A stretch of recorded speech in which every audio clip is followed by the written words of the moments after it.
이번 영상은 저번 키드 대 코난 영상 3편에서 이어집니다. 만약 전 내용을 모르시겠다면 전편들을 보고 오는 걸 추천드릴게요.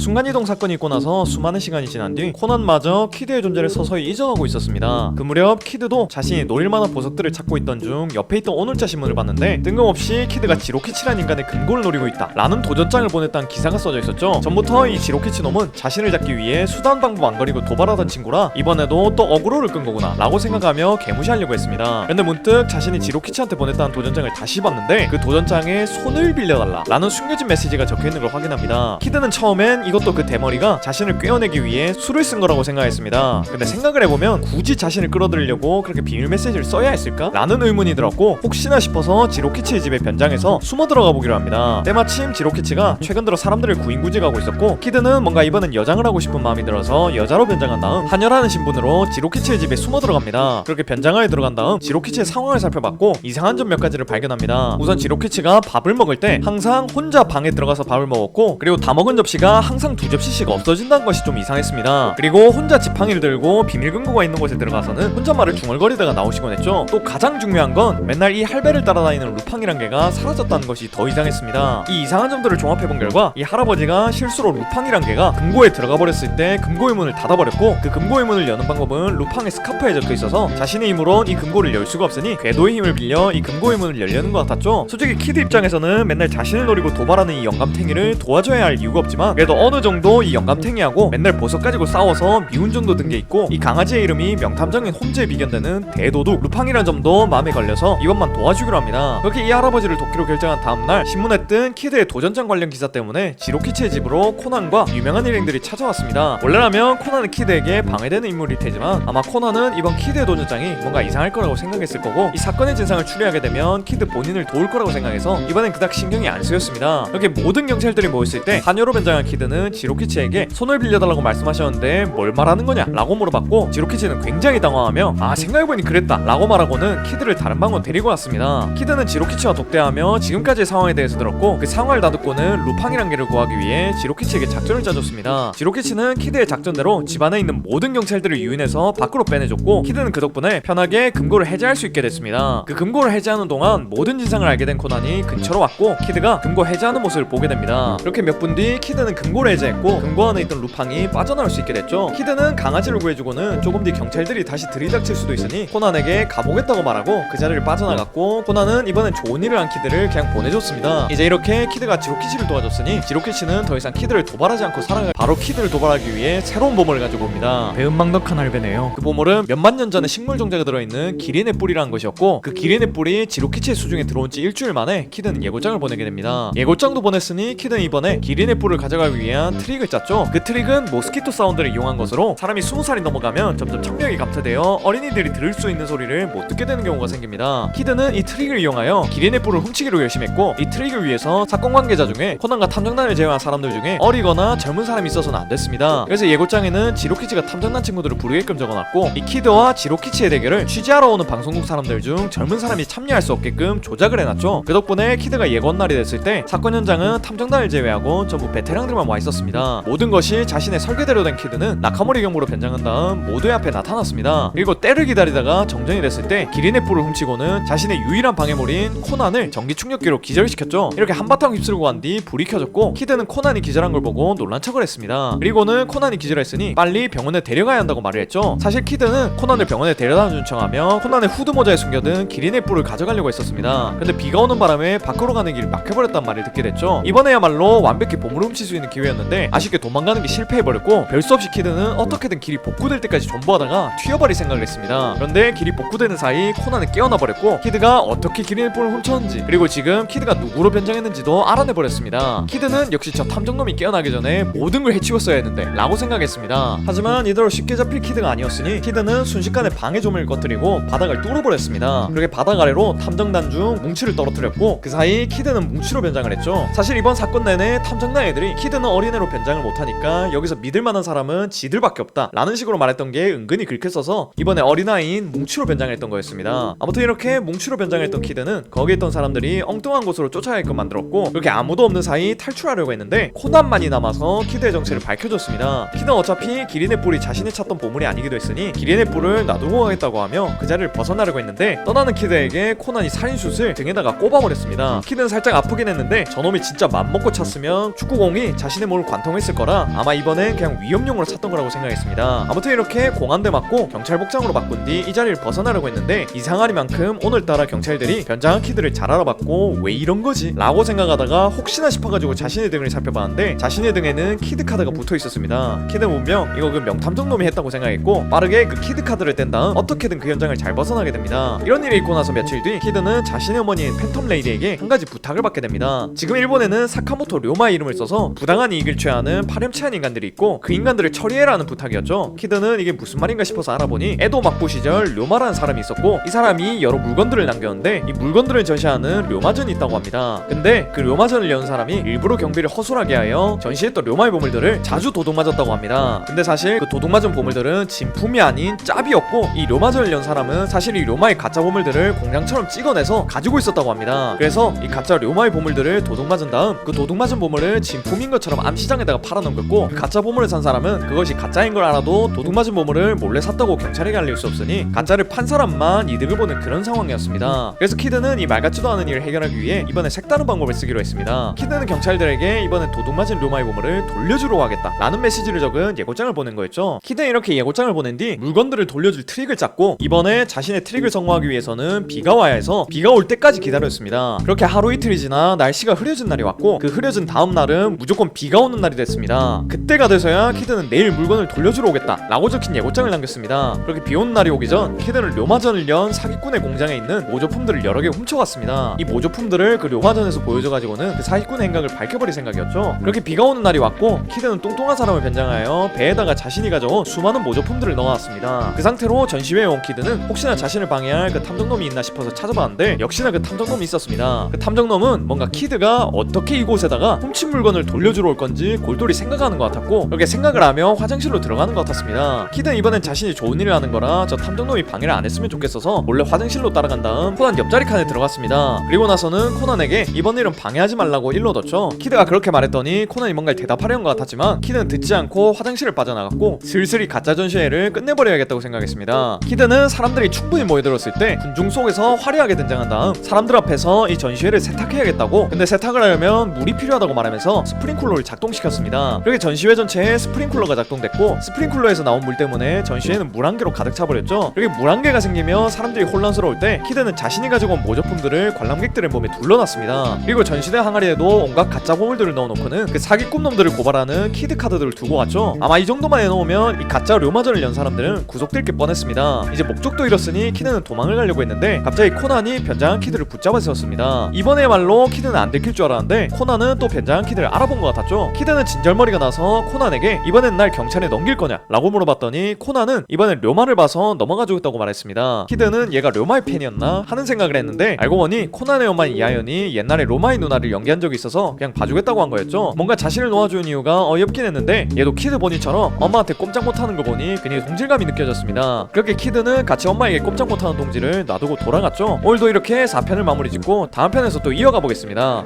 뭔가 이렇게 코난과 키드의 이야기를 계속 이어간다고 좀 싫어하는 분들도 계신 것 같습니다. 조금만 기다려주시면 이것도 끝날 거고 통합범도 만들어 드릴 테니까 조금만 기다려주시면 감사하겠습니다. 죄송해요. 오늘도 이런 영상 봐주셔서 너무 고맙고 전 더 재밌는 영상으로 돌아오겠습니다. 그럼 다음 시간에 만나요.